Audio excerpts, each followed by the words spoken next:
Calling all detectives.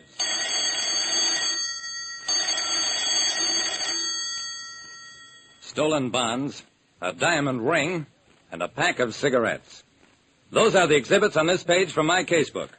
The casebook of Jerry Browning, private detective.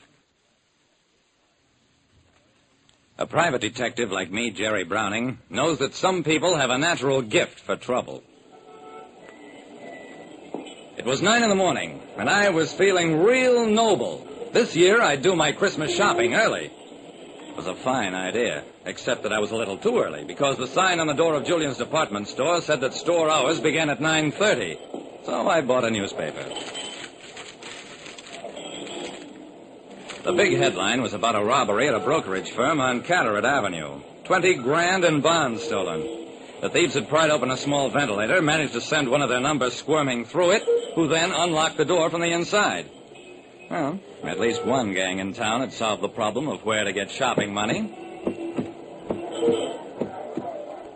Along about then, Julian's opened for business, and I started my Christmas shopping. A fine pipe for Lieutenant Dawson, a travel kit for Wilbur Norris, a classy desk set for John Cooley, and for my pal Louie, the loudest sports shirt I could find. It took a while to find the right sports shirt, and it was almost 11 o'clock when I headed for the toy department.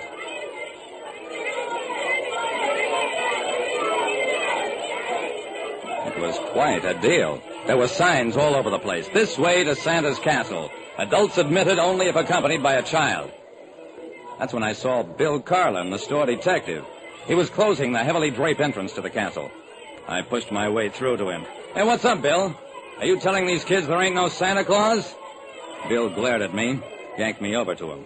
Don't talk so loud, Jerry, because there certainly ain't no Santa Claus. Somebody just murdered him. While I was Christmas shopping, I learned that the Santa Claus at a big department store had been murdered.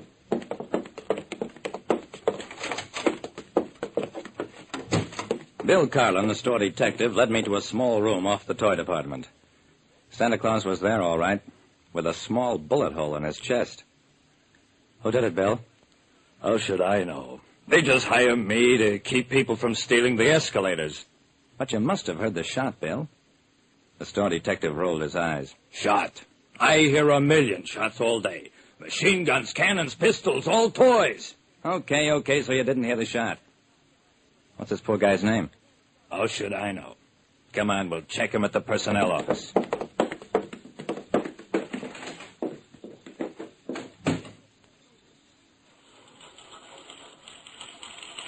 The personnel manager found Santa's employment card. His name is Ralph Clayton, age 54, married, 2 children, Social Security number 3190276, address 438 Mulberry Street, telephone Bryant 9435. Jerry, you break the news to his family while I get the cops in here as quietly as possible.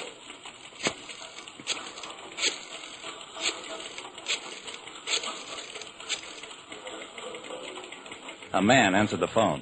I'd like to talk to Mrs. Clayton, please. She's out? Well, who am I talking to? Mr. Clayton? Mr. Ralph Clayton? Well, this is Jerry Browning, a private detective. Stay right where you are, Mr. Clayton. I'm coming to see you.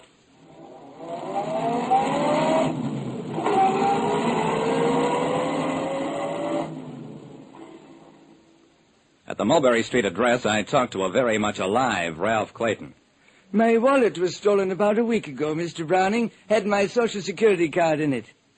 You say a man has been impersonating me, a Santa Claus? Dear me, how quaint. Not so quaint, Mr. Clayton.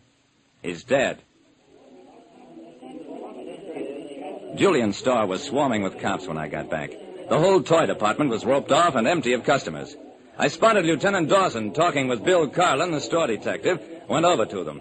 Hello, Jerry. We've identified Santa Claus from his fingerprints. He's Pete Groton with a record in 4 states.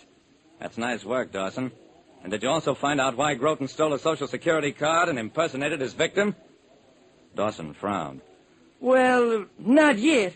But we'll get to it. Okay. And you might also figure out how the killer got some kid to stooge for him. That one really stopped Dawson. Well, I don't know what you're talking about, Jerry. I pointed to all the signs around. Santa's castle, adults admitted only if accompanied by a child. A killer couldn't get at Santa unless he had a kid with him. Your men have chased all the kids away, which includes the one possible witness to the murder. Dawson wagged his head mournfully, and Bill sighed with sympathy for him. This is one of the times I'm glad I only have to worry about shoplifting. I turned to Bill as Dawson hurried off. Bill, did you grab any shoplifters this morning? Huh? Oh, sure. 5 of them this morning. This is a busy season. A woman trying to walk out with a dress, 2 guys shoving neckties in their pockets, another one who tried to wear a store overcoat out. What'd you do with them? Unless they're pros, I stop them inside the store and they pay for the stuff. Uh-huh. Hey, wait a second. You said you nabbed 5 shoplifters this morning, but you only mentioned 4. Oh, I must have made a mistake. I guess there was only 4 of them. I stared at him, watched his face turn red. You're holding out on me, Bill. Listen, you sentimental slob. Was the 5th one a kid? Well, yeah. But he didn't exactly shoplift. I grabbed him before he got the ring into his pocket. A little bit of a guy, and he was trying to swipe this ring for his mother on account of he had no father, and on account of he knew a chump when he saw one. A bell was ringing in my mind. I took the newspaper out of my pocket, showed Bill the headline. The brokerage company robbery. Entry made through a small ventilator. Bill, who can wriggle through a small ventilator? You mean a kid? Yeah, a kid. Or a midget. Bill, what's the best disguise at this time of year? Don't answer, I'll tell you. It's a Santa Claus costume. The streets are full of them. Pete Groton took this Santa job here. Could go all over town in costume without being recognized. Well, okay, maybe, but what has that got to do with midgets and kids that try to snaffle rings in my store? Because Groton must have been working with a midget. He wouldn't dare trust a kid. He probably arranged for his accomplice to come up here for his cut on the job, and while the midget was roaming around, he thought he'd pick up a little stray loot. Except that you nabbed him. Yeah, and I let him go. But you did see him. Come on, let's get Dawson. We found Dawson, told him my theory about a midget. That could be Shorty Malone. I'll send out a general alarm for him.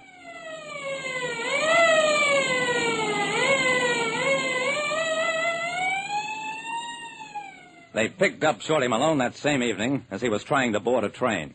He was dressed in a kid's sailor suit, but made the mistake of having a pack of cigarettes bulging his jumper pocket. That's a kid I picked up in the store this morning. I'll never believe another sob story again. And that wrapped it up. Shorty was the murderer, of course. Groton tried to hold out his share of the loot on the bond robbery job and paid for the mistake with his life. As for Shorty, he might have gotten away with it if he hadn't made the mistake of trying to steal a ring. Like I said, if you have a gift for trouble, you may do fine for the present, but there's no future in it.